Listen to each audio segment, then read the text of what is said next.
hello everyone again. My name is Svetlana and I work with ILGA Europe as a programs officer, and I coordinate the program on strategic communications. And thank you so much for joining our today's session on effective fundraising in times of crisis. Strategic communications is something that ILGA Europe was doing for already many years. We did provide funding for different organizations and groups in Europe and Central Asia. We were trying to create different learning opportunities. We did needs assessment for the movement, but from the last year, we decided to approach communications more strategically. And hopefully that's how we will be more strategic in providing support for the movement. And this skill boost is part of our strategic communications program, and it is devoted to the very much needed topic, work with private donors and fundraising in times of crisis. Today, our amazing partnership manager, Anna Shepard, will provide some tips about fundraising with individual donors. We'll talk about how to start fundraising. We'll share some good practices about that. And point to the things you actually need to think before starting the fundraising campaign. And at the end of this session, you all will get a short exercise. And as some of you might probably notice, it is the first session. There will be another one session on April 4th. And at the second session, Anna will be able to provide individual feedback to all the exercises, and also we'll be able to go deeper into questions and answers. So yes, don't miss the second session as well, and don't forget to register for that. And don't worry, we will share all this information to everyone who registered for this session as well. I mentioned it earlier, but I would like to repeat as new people joined that if you have some security concerns, as this session is recorded and going to be published, please turn off your camera and change your name. All the questions during this session are very welcome. I'm going to be responsible for the questions, so if you have any, please do put them into the chat box, and I will make sure that we will come back to them in the end of this session.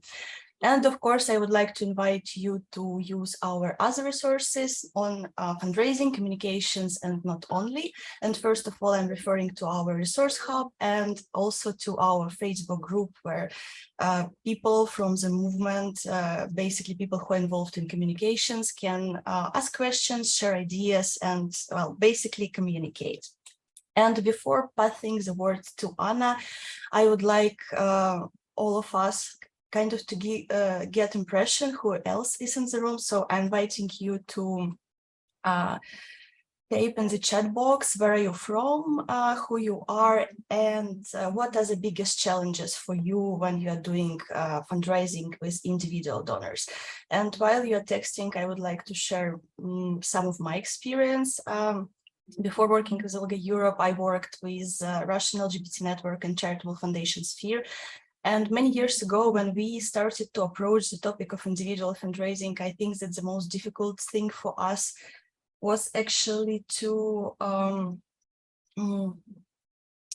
start. We didn't believe that in our realities in Russia, fundraising for LGBTI communities was possible in general, but actually we were surprised how well it went. And I hope that like some of you will share some experiences as well. So please, you are very welcome to let us know what are your experiences, what are your challenges. You can have some time, and I can see that people already started to share. Thank you very much for that. Thank you, Milena from Right Side NGO. Everyone else is very welcome. I think we can come back to this a bit later, and now I'm going to pass to Anna. Anna, you're very welcome. Thank you, Svetlana, for the introduction. I'll just share my screen. Okay, I hope you can all see. So as Svetlana said, my name is Anna Shepard. I'm a partnerships manager at ILGA Europe, responsible for our private sector partnerships and looking after our individual donors. And our aim in today's session is to go through some tips and good practices for effective fundraising campaigns targeted at individual donors. And these tips are applicable to any fundraising campaign, of course, particularly in times of crisis. And before we end, we'll also look at some questions that are useful to ask yourself before launching a crisis fundraising campaign. So yeah, just to briefly go through the flow of today's session. So we'll do a small warm-up exercise by looking at 2 video clips. I'll then provide some tips for effective fundraising campaigns. We'll then put the tips into practice with a practical exercise in breakout groups, and then give some information about next steps. And just before we get started, I just wanted to share that in some of the examples I'll be sharing, I'm sharing many examples from the LGBTI movements of good fundraising campaigns, and some of them are in response to crisis, police violence, and anti-trans attacks. So just to be aware of that content. So first of all, a small warm-up exercise. So I'll invite you to watch 2 very short video clips that are video clips of corporate partnerships. So private sector companies partnering with LGBTI organizations. The first one is Verizon, so a US-based phone company partnering with PFLAG, an LGBTI organization in the US. And the second one is a video clip by Asda George, a clothing company that collaborated with diversity role models. And as you watch these video clips, so after you've watched them, I'd invite you to just write in the chat box what emotions come up for you, or what emotions do you think that these videos want you to feel. When I first came out as a person of trans experience, I didn't have a brother who saw me for who I was. Calling her and telling her I kind of want to date a girl, she lost it. It's about to be 5 years since I've spoken to my mom.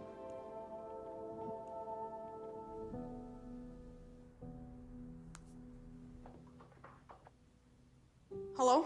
Hi, it's Mom. Like, we ain't talked on the phone in a long time. You know, when you first called me, Yeah? I should have told you how much I loved you then. Yeah, I really don't ever want you to feel like I'm not there for you, dude. You count in our life, in our family. Stop touching over there. You're gonna make Put mark in your face. Oh my God. She's wanting to call and tell me she's proud to have me as her daughter.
Okay, so those were the 2 video clips.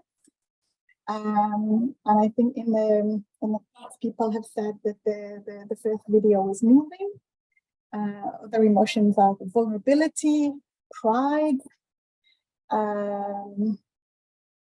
sadness, power, I think these are very, very common responses to these videos. Sense of pride, happiness, joy, sadness, strength, someone else mentioned. And as we'll see throughout this session, emotional response is key to fundraising. People give, people donate, give money in response to something that they feel. Fundraising is really done on a kind of rational basis by individuals. So keeping in mind the different emotions that have been sparked by these two videos, we can go ahead and look at the five top tips for effective fundraising campaigns. And the first tip is stories of statistics. So we can have a lot of data, a lot of information, a lot of facts about kind of what the issue is that you want to fundraise for. You can have a lot of statistics, but this is not what moves people to give. It's really the stories behind the statistics. So one piece of evidence for this is in the fundraising world a quite famous study that was done some years ago by Carnegie Mellon University in collaboration with Save the Children. And they looked at different ways of people. So the subjects were divided into two groups, Group A and B. Group A was provided with information about what the problem is that Save the Children is trying to respond to. So, for example, food shortages in Malawi are affecting more than 3 million children. And Group B was given the story of a 7-year-old girl called Rokia and explained how her life would improve by donations and what Save the Children would be able to do to help her and her family. And then they looked at the difference in donations. In response only to the facts, people on average gave $1.14, whereas in response to the story, $2.38. So a huge difference. So really, in response to the story, the donations were double. And what this tells us, and what the lessons learned from this kind of study is, that people really respond to personal stories. So people would rather help one person if they can see that person's face, if they can understand what the story of that person is, rather than 3 million people who are quite theoretical and anonymous.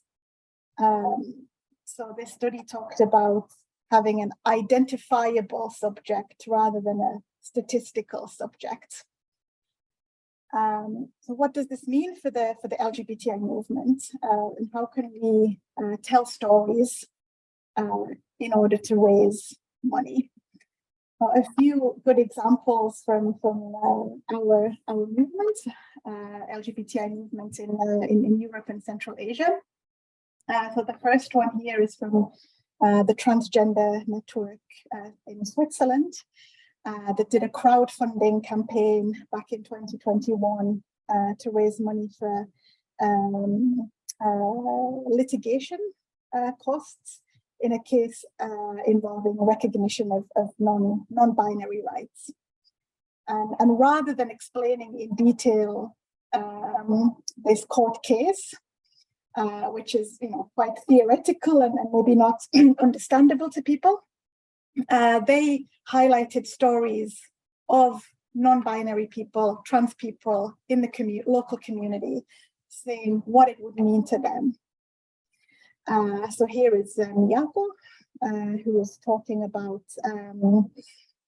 how it would ease their gender dysphoria and have a positive impact on their mental health.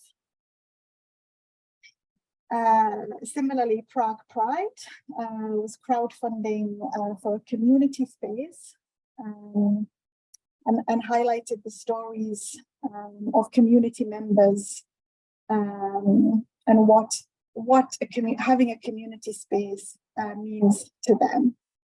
And in this example, we have Adam, a 17-year-old young trans person who doesn't feel safe neither at school nor at home. So having this community space is incredibly important to them. And the aim is to get people to make a donation to help keep this space open for the community. And this is an example of the face is blurred. So Adam doesn't want to be public. So it's an example of how you can tell the story even if it's in a situation where it's not safe for community members, you know, to have their picture and real name kind of in public. The third example is from LGBT Asylum organization in Denmark, who were getting ready last year to welcome refugees from Ukraine. And they published a small video clip of a former beneficiary. So here we have a person who benefited from the services, found the organization services very helpful when they arrived from Syria some years ago, and encouraged people to donate now when they were expecting LGBTI refugees from Ukraine. And finally, an example from KPH, LGBTI organization in Poland. I told the story of a lesbian couple who were talking about why they have decided to donate. So they decided to donate 1% of tax, which is a mechanism in Poland, and talking about kind of what their contribution can help achieve. So KPH can spend the money on love, safety, acceptance, and freedom.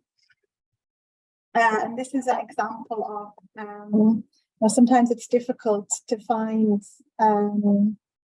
beneficiaries as such if you're an organization that doesn't provide services, or if you're working in a context where it's not safe for community members to be public. Another way of telling stories is to tell the stories of donors.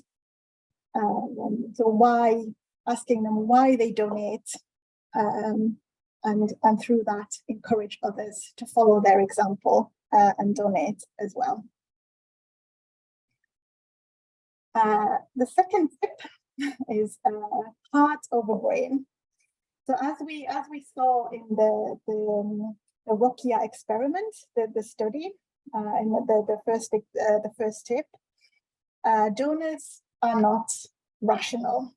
So donors give through emotional response. Donors don't see their contribution as an investment,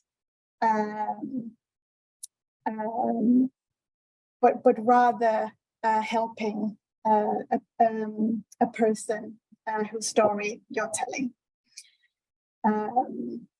And whether the emotion is coming from sympathy, solidarity, shock, or guilt, it's really the emotional drive that makes people give. So have a think about what are the values of your target audiences, what emotional buttons you can press to trigger that response that makes them show their support. So the one example I'll show here comes from mermaids which is a UK charity supporting trans and non-binary kids, teens and young people. And they launched a fundraising campaign in a context where they were seeing a wave of anti-trans hostility in society and the media. And they released an emotional video highlighting the story of one of the kids that they support.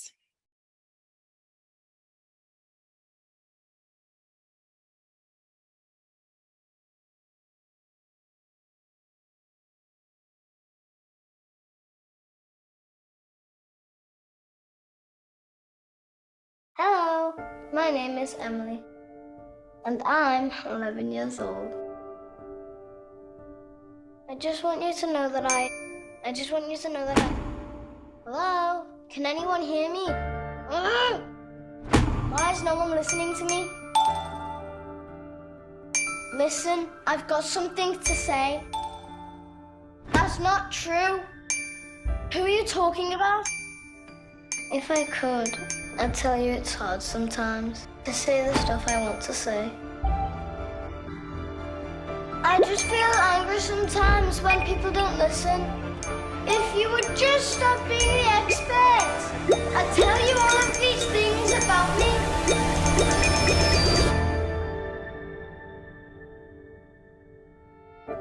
If I had a voice.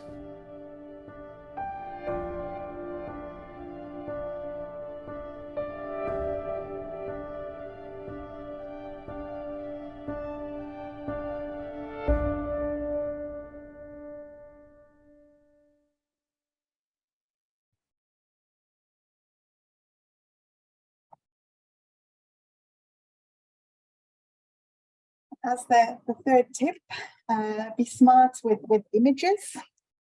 I won't go too much into detail here. We've had a previous skills boost on graphic design using free tools and without skills. So I'd encourage people to go back to look at those resources. But just a few thoughts on using images in connection with fundraising campaigns. The reason I just put the cat here is a while ago there was an advert for a cat shelter in the local newspaper asking for donations as temperatures were getting colder and stray cats were suffering. But the image they had selected for this ad was a cat that was very chunky and just really didn't match the ask at all. So it just made me think about how it's important to make sure that your images support your message, so you don't have a fat cat problem in your final campaign. Sense of urgency. So this is an example from a Polish organization, Fund for Change. They did a very successful fundraising campaign in response to violent crackdowns of the peaceful protests in 2020. And they reacted very quickly to start the fundraising campaign at a moment when people were very affected by this and wanted to do something concretely. So people were in a moment where they wanted to show solidarity. So they were quick to act, and they asked a photojournalist permission to use this image from one of the situations. They got the permission, and the image really spreads around a lot. The fundraising campaign on Facebook was shared a lot, and they managed to raise a lot of money in response to this moment. And you don't always have to have a very professional photo. You don't always have to have a professional photographer. Sometimes a sense of urgency can be created by just simply taking a photo of what you're doing. So this is from a fundraising campaign by LGBTI Warsaw that was raising money for their work supporting LGBTI refugees from Ukraine. So they needed the money to run a shelter, to provide support services, and they were handing out sandwiches at the main railway station to people arriving. So they just took a picture kind of their efforts of making sandwiches by volunteers and staff. And it's these kinds of images that can convey concretely what you're doing and what the urgent needs are. You don't always have to use photos. You can also use design. So here is a cute example from Shetland Pride, kind of using their kind of local symbol of the Shetland Islands, the puffin bird, to call for support. And finally, an example from ILGA Portugal, inviting supporters to donate 0.5% of their tax. So the message is that, you know, take your 0.5% of tax out of the closet and using an image to go with it. So making the a bit more kind of humorous approach to the use of image and message.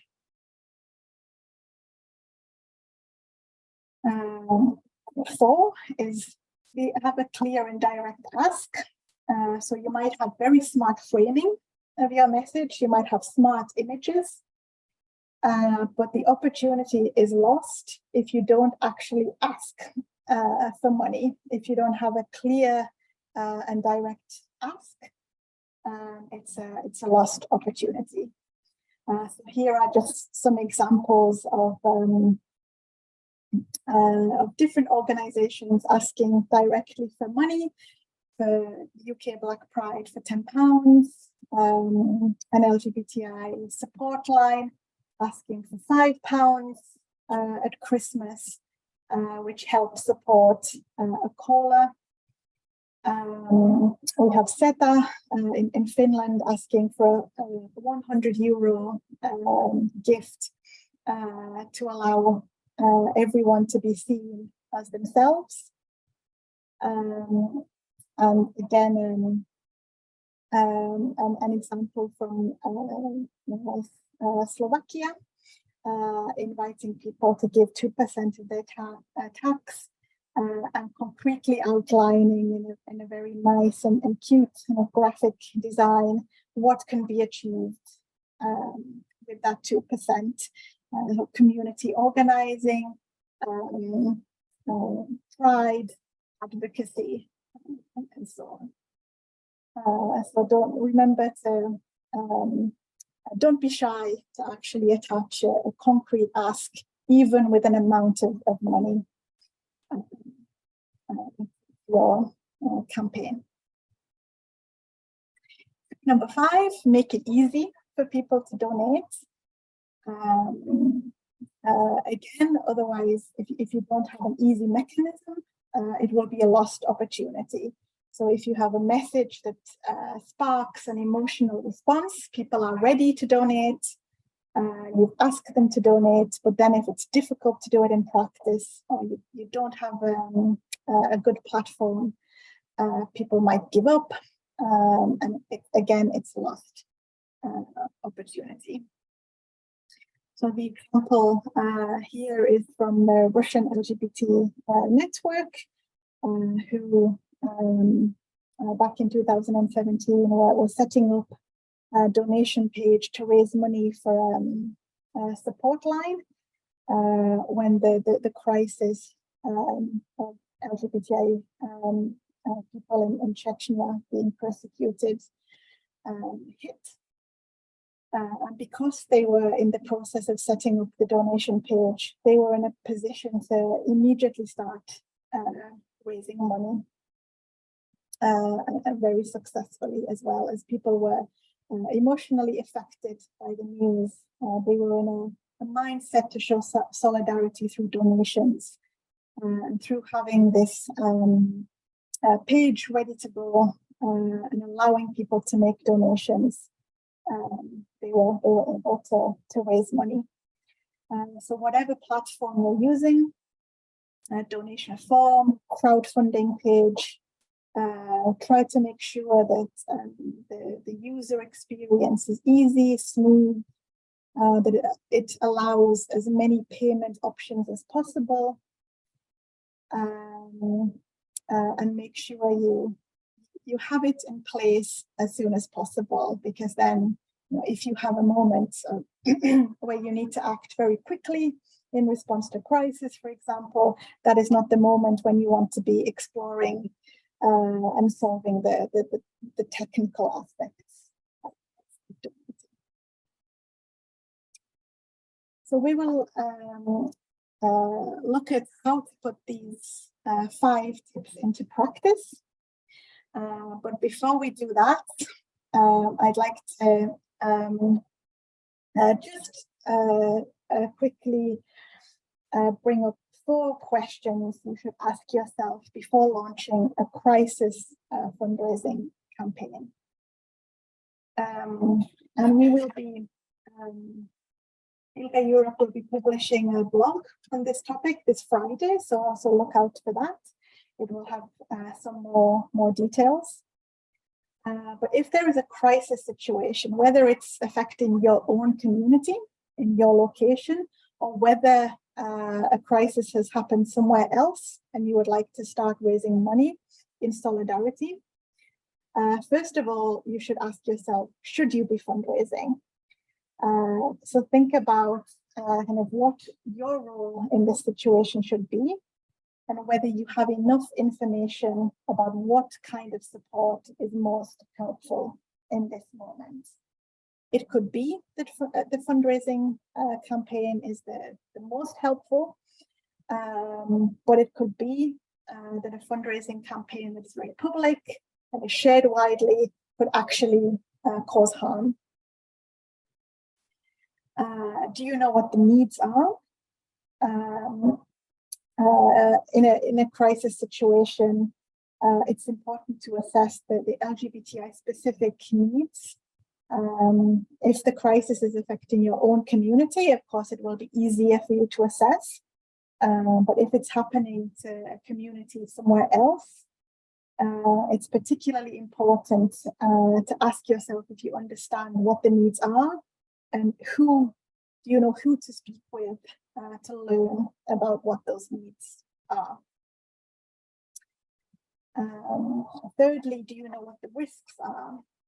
So like I said earlier, a very public fundraising campaign focusing on LGBTI communities might involve a risk of backlash of the LGBTI community in question being targeted. An LGBTI specific fundraising campaign might be seen as profiteering from crisis. It might lead to some kind of bad perception from the broader public. So these are really considerations to take before launching a campaign. And to avoid these risks and to foster trust with your donors, it's important to think about how you frame your fundraising message. It's important to, like we've learned today, it's the real stories that compel people to give.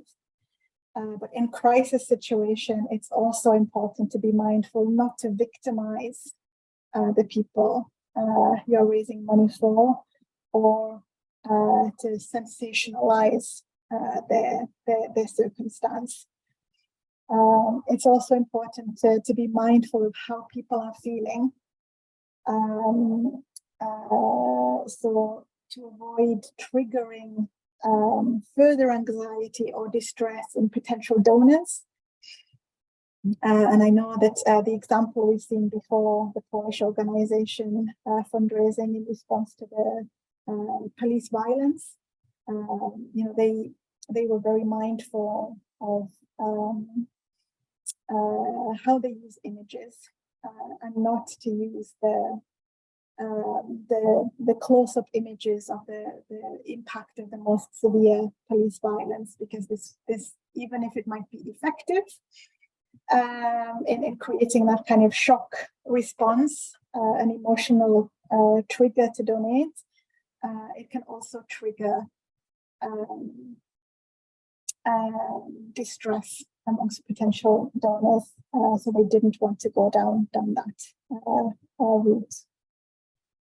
And it's also important to communicate to donors how their money will be used. And of course, when you're in a crisis, you might not know exactly how that will happen, but to give an explanation of what the needs are that you're fundraising for, and to have in mind what happens if those needs change or end.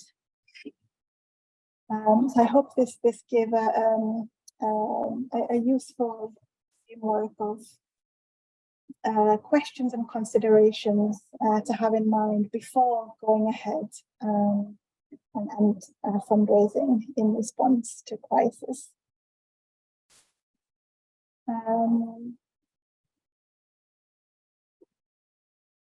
So next, after sharing these tips and questions, we can do a practical exercise.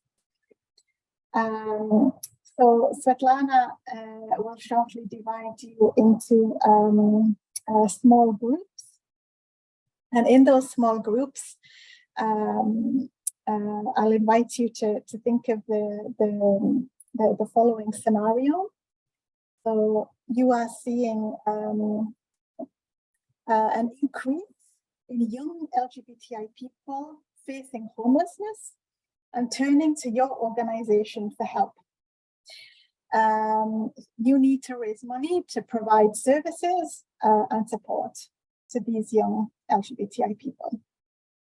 So in the small groups, having in mind the 5 tips that we've talked about today, think about who your target audience could be. What do you want them to feel? So what is the emotional response that you want to trigger? Who could be your kind of protagonist, a main character of the campaign, and what their story could be? What's the solution that donors can contribute to? And what is your call to action or ask? So don't stress too much. At the end of this, you don't have to have a kind of perfectly formed narrative. It's just I'll just invite you to kind of think through and discuss some of these questions, and then when we come back into the plenary, if anyone wants to volunteer and if any thoughts, any conversations that their group had, that would be welcome. Thank you very much, Anna. Indeed, I will now assign everyone to a small group. And Anna, maybe in the meantime, you can copy the task to the chat box.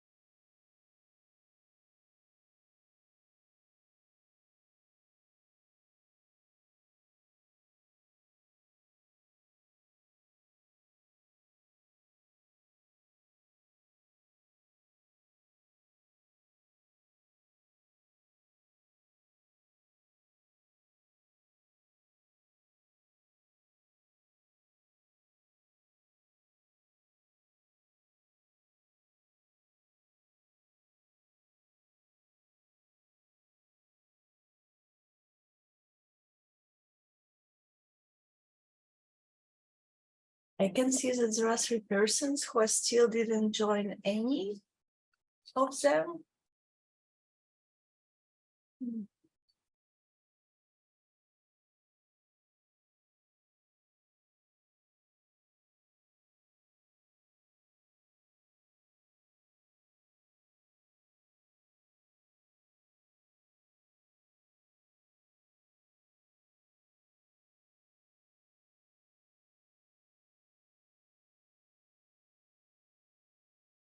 Anna, do you want to go through the breakout groups now?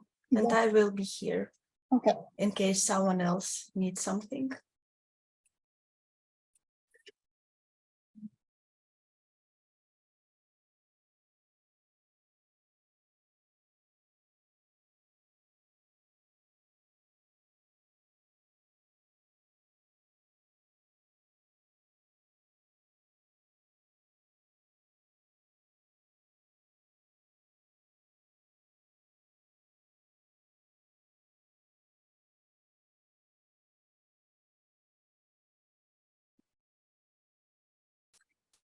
Welcome back, everyone. Looks like everyone is starting to arrive back.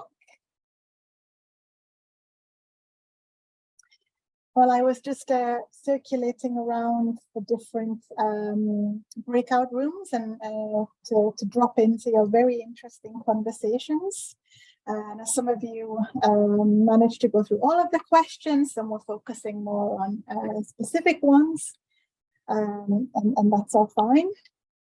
But very, very interesting thoughts and ideas coming through. Is there anyone who would like to share anything that was coming from their conversations in their breakout groups?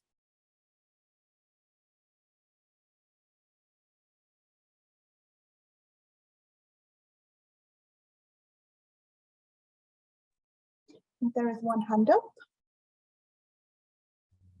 Yes, hi everyone. My name is Ziad. I am from group 5. Should we like say what we came up with and all the ideas? Yeah, if you want to briefly share. Sure. So like the target audience that we thought would be the best to target are the older people and who are more economically sustainable, who can actually donate the money, because it's important for donations that the people have the money, and who are also potentially aware how important the housing conditions are for a person and for their future. And the general format we have thought about making like 2 scenarios of the same person, the one who receives services from our organization and the other who doesn't. So basically the person who've been helped and who now experiences more and more other consequences of the homelessness and stuff, and how our help kind of can turn the life of a person around, I would say. And we've wanted to aim for like in feelings of vulnerability, helplessness, like some type of loneliness, like a childlike stuff where a person like really needs the help and like needs a parent, so to say. And we also thought that the idea shouldn't be should be more applicable to all the different audiences, as universal as possible, so that it would reach the biggest number of people, including the heterosexual people, not only people from the LGBTQ plus community. So people from the general population could also see themselves potentially experiencing things like that. Yeah, and our call to actions would be like shelter, rent bonuses, and food packages. We thought about like creating like certain like numbers, like if you donate, for example, 20 euros, you're gonna give this person food for like, I don't know, 2 or 3 days. If you're gonna give 50 euros, you're gonna give them like accommodation for that number of time. So like specifying how much one sum can really turn into an action, into a difference for another person. Yeah, and our call to action would be like, there's no reason for anyone to be homeless. So if I missed something, I asked my group mates to like contribute and share their opinion, but so far I've noted what I have just shared. Thanks a lot for sharing. There's some really good points there. Thinking with the target audience and thinking of who has money is a very good point. And focusing on how donations can make a difference and improve people's lives. So focusing on that kind of hopeful aspect sounds really good. Thanks for sharing. Is there anyone from another group who would like to add?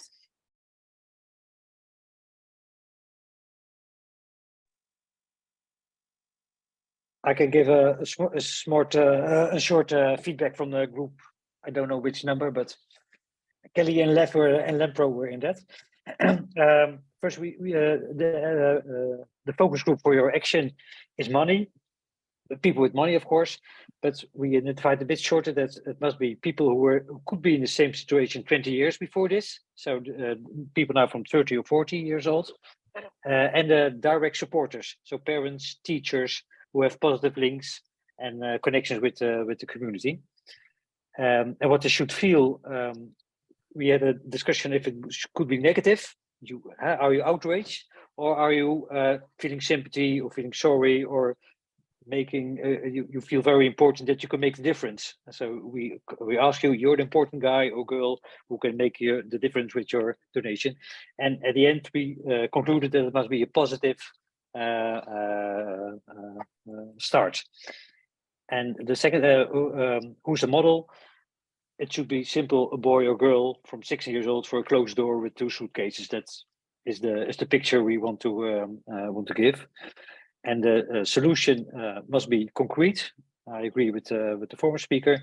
It must be housing or a dinner shack or something very concrete with pricing tag on it. So that's our feedback. Thanks a lot. There's very interesting reflections on the emotional response and whether you want to trigger something negative or positive. I think that's often a dilemma for fundraising. And when we look at traditional crisis fundraising, for example, from the humanitarian sector, it tends to focus on the negative, people as victims, sadness and pity, so quite negative emotions. So I'm happy that in your different groups you are talking about how the positive emotions can trigger a response of solidarity. So giving the donors an empowering experience almost, that what they can achieve with their donation is something very positive. So it's kind of sympathy rather than pity and hope. And even if the emotional reaction is coming from a place of kind of outrage or anger at how bad a situation is, that the end result is being able to make a positive impact and something hopeful. And I liked as well what you were saying about the solution being something concrete. And this is often important as well in fundraising campaigns, to be clear with donors and what their donation can concretely contribute to. So if you're supporting LGBTI homeless people, if you're raising money for particular services, for a shelter, for example, so really talk about those concrete things which can motivate or support. Thanks a lot for sharing.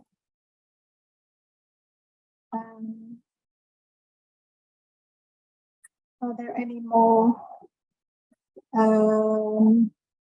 groups that would like to insights? Anything to add? I think there's a question in the chat. If you could share your opinion.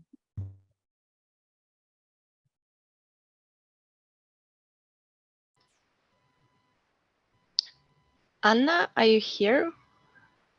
Everyone here? Oh, my connection is broken again. I'm very sorry. My connection was broken. I know we can hear you. Okay, good. You can hear me. Okay, are you ready to go to the questions? Because yeah. Yeah.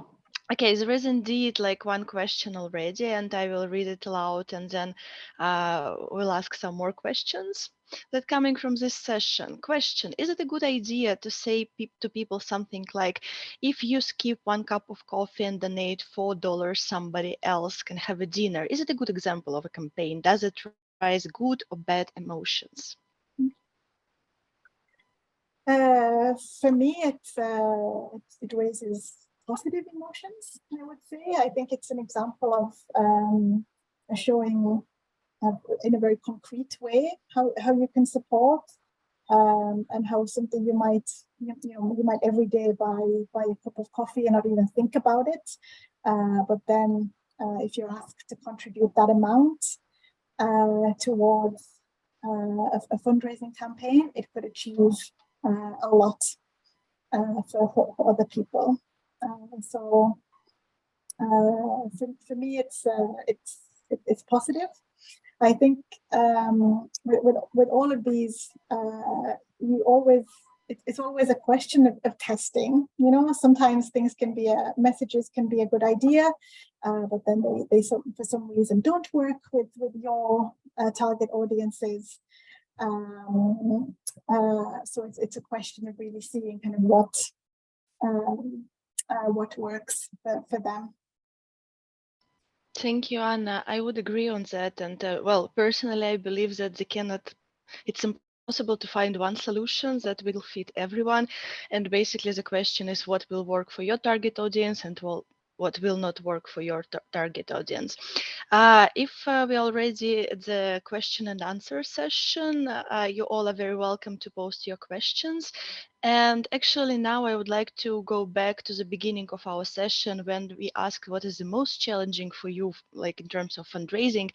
And I think that many people basically wrote that they have very few experience or no experience at all with like fundraising with individual donors. And Anna, I think that at this point it would be very nice if you could provide some tips, like where to start if you have never done this before and you have no idea how to approach this huge topic.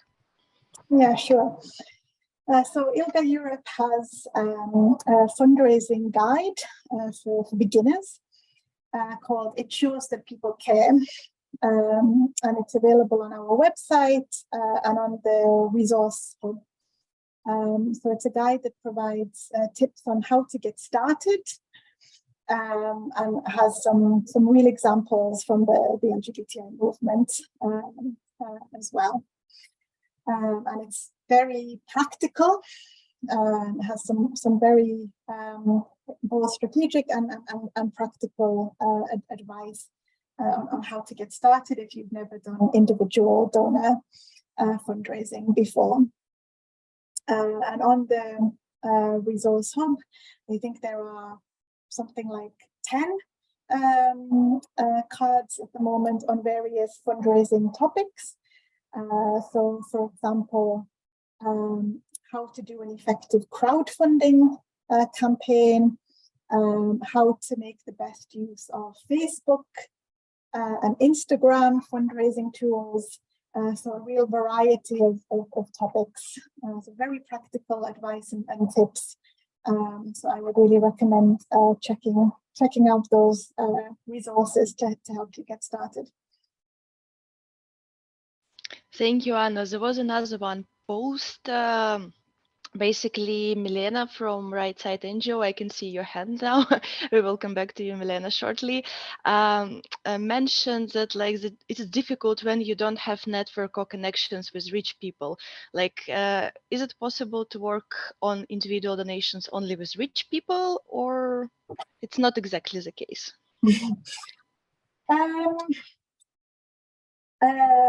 Networks are, of course, really important. Establishing those networks help to spread your fundraising messages. It doesn't have to be only rich people, and it also rarely is. But it can be also small dollar donors, medium level donors.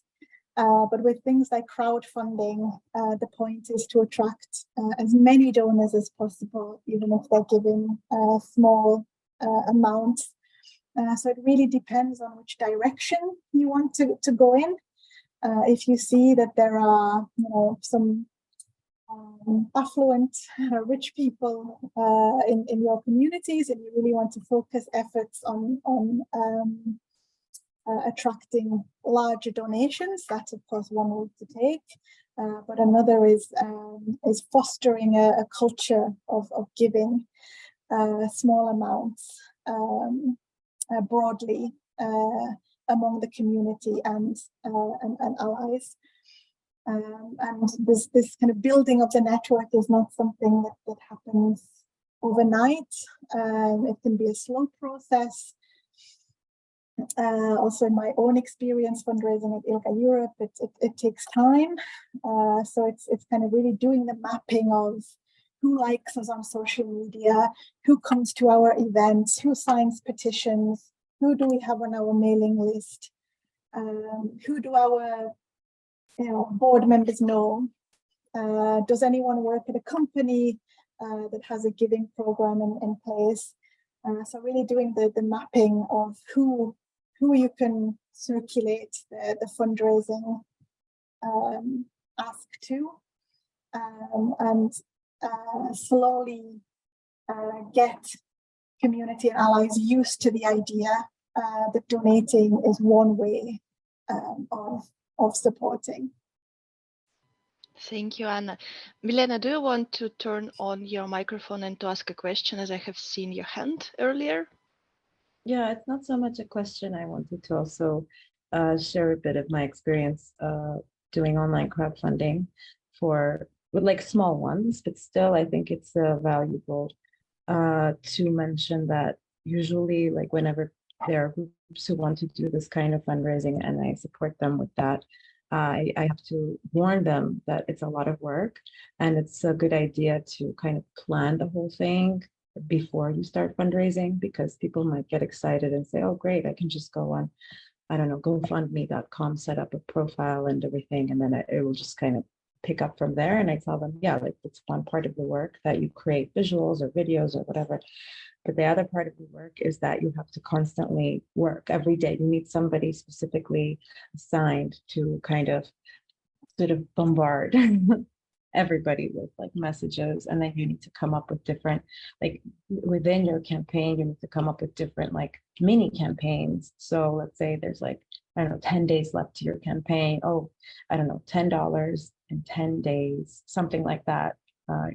One person, I don't know, like 100 people or something like that. Like, you have to have some catchy, interesting things that you suggest to people so that they feel moved to donate because of urgency, or because of they will feel like they're part of a larger group of people contributing to something. So it's a lot of work. I think this is something that people, need to kind of know beforehand.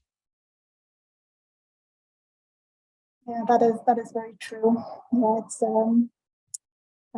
it's not enough to set up your page, but really the challenge is getting the message out there in front of people, and keeping the momentum up. Yeah, thanks for sharing the insights. Yes, thank you for sharing, Milena, and thank you, Anna. I can see two more questions. One is from Alla, and basically it's how to encourage people to become regular donors. So people like mostly donate like once, but how to convert, to turn them into regular donors. Could you share some practices or advices? Yeah, sure. It's of course a challenge. I think in today's session we focused more on framing messages for kind of more urgent situations, maybe, or for specific needs, like community centers, crowdfunding for a specific legal case, for example. But it's always more challenging to attract support for the ongoing long-term work. One piece of advice is to include fundraising asks in all of your communications frequently. So not just to focus on kind of, once a year you do a crowdfunder, for example, but just to get that message out there all the time that we need support. Because really, if you don't ask, you don't get. And if people don't realize that funding is needed all the time for the basic ongoing work, you won't get the support. So it's just the habit of kind of thinking about every piece of communication, every newsletter, regularly on social media to get the message out there of what people can help with their donations. And the other piece of advice would be about looking after your donors. So if people give once to an emergency campaign, a crowdfunder, and then they never hear from you again, they're not going to give again. So it might sound obvious, but people still often forget in the middle of everything to thank. Always thank and keep people updated. So keep people updated after a campaign has ended of what you're doing with the money, and with this kind of making people feel close to you, to your organization, to your work. They're more likely to give again. And it's always easier to get a repeat donation than a new donation. So it's really all about looking after and caring for your donors and make them feel appreciated and part of the work.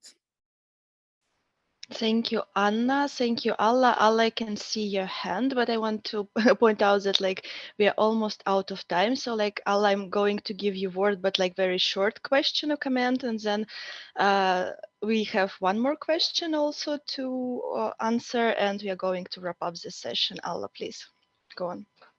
Yeah, it's just very quickly. Will it not tire people if we add this message of support us to every second post on our social media? Will people not think that all we do is just ask for money or something? Is there a risk that this might happen? I think the risk is there. I think it's really a matter of kind of framing it. So it doesn't have to be a kind of standalone, give us money now, but more like, if you're talking about the work that you've done, whether it's how you support community members, what kind of advocacy you're doing. It can be just the kind of, and we do this work thanks to our supporters and donors, just as a kind of, reminder that it's because of people who support you that you're able to continue the work. But of course, yeah, it's a balancing act of how often you approach people. Thank you. And the last question for today, just to remind you that next session will be almost entirely devoted to like your case studies and tailor-made approach and your questions. But for today is the last one. How to report on raised and spent money so people could trust and donate more, but in the meantime, not to publish every receipt in the social media.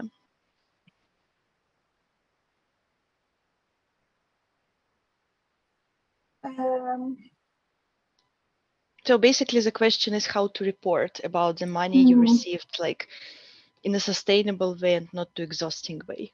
Yeah, yeah, makes sense. I think often donors will not be so in-depth in your work.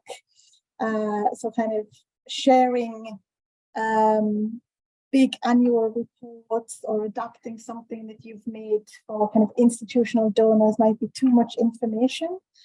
So one example of how to go about it is what we've been doing for the past while at ILGA Europe is a quarterly update that we send to all of our donors, like donors who have donated in the past year, to kind of give highlights of, in the past 3 months, this is what we've been working on, this is what we've achieved, these are the challenges we continue to work on, to give people a kind of overview of what their support contributes to, without being too technical and too detailed, which might not be which might be too overwhelming or too much to an audience of individual donors. But there are many different ways. It could be, you might want to organize a kind of Zoom call with inviting all the people who have donated in the past year to give it, to explain to them how their donations have helped what you've been able to work on thanks to them. So it can really take many different forms. But like I said before, it's important to keep donors updated about your work, to encourage them to give again.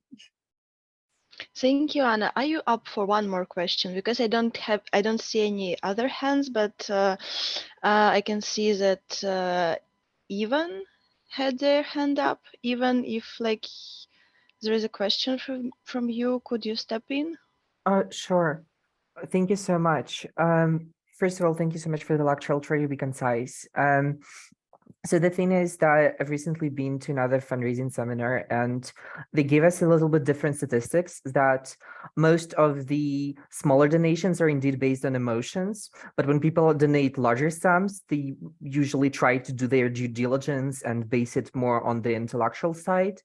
And it feels like within our fundraising campaigns, we kind of hit the ceiling with small donations. And now we need to attract more like larger donors and like whales, so-called, but it doesn't really fit into our fundraising strategy. So is it a good idea to try and implement like this elements into our current fundraising campaigns, or should we just start a different fundraising campaign based on, more factual information and statistics and data altogether?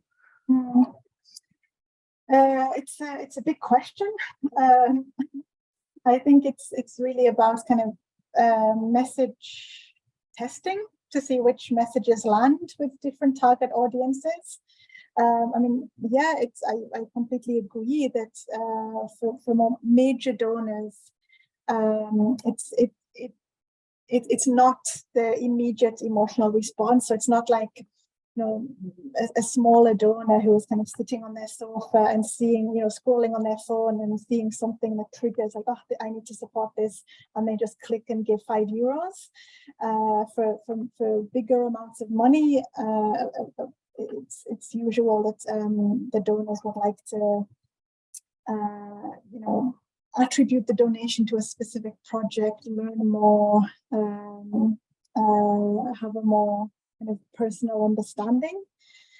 So I completely agree with that analysis.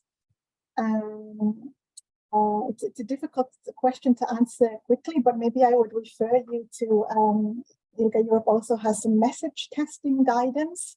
So it might be useful to look at how to test different messages with different target audiences to see what works, whether with some target audiences, indeed, it's something more factual, statistics, and with other audiences, something more emotionally appealing.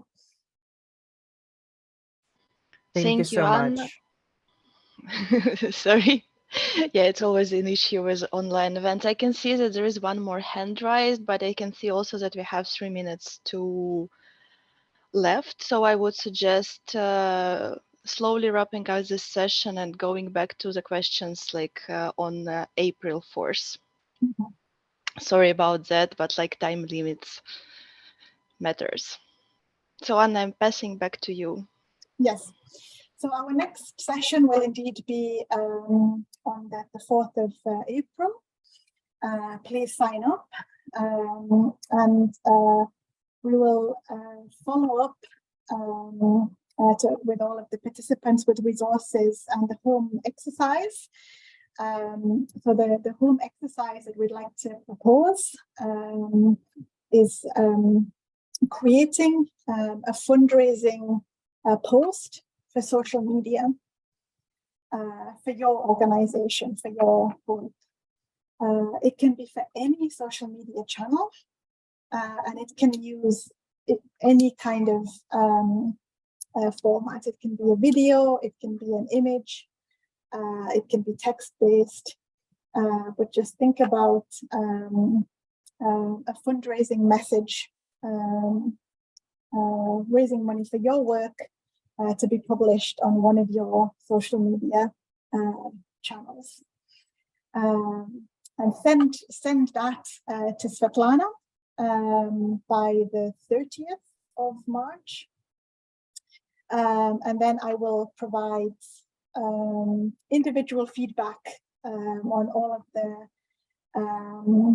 posts that you've sent. And then we'll go through that in the session on the 4th of April, and we'll have more space for more questions and answers in that session.